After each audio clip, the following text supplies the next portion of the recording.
আপনি দরজা বন্ধ করেছেন তো? না করলেও এখন আর লাভ নেই। স্বাগত রাত ঘুম পডকাস্টে, যেখানে ঘুম আসে না, ভয় এসে বসে।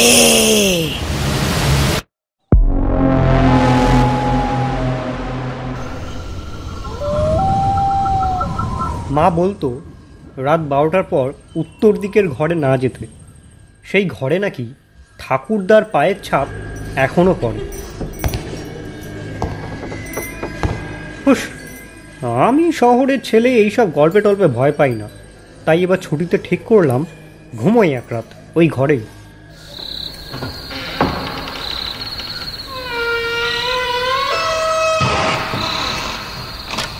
ঘরটা নিস্তব্ধ, শুয়ে আছি খাটে। হঠাৎ শুনি কে কে ওখানে।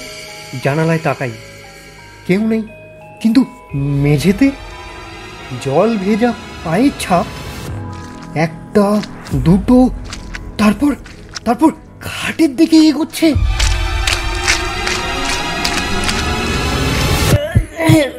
আমি আমি নড়তে পারছি না, শুধু তাকিয়ে আছি।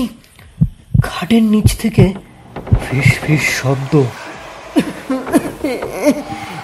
তুই আমার ঘরে কেন রে বাছা?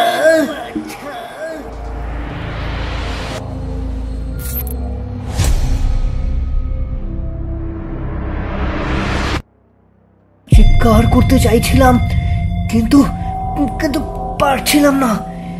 সেই পায়ের ছাপগুলো আরো কাছে, আরো কাছে, ঠিক ঠিক খাটের পায়ের কাছে। তারপর তারপর না,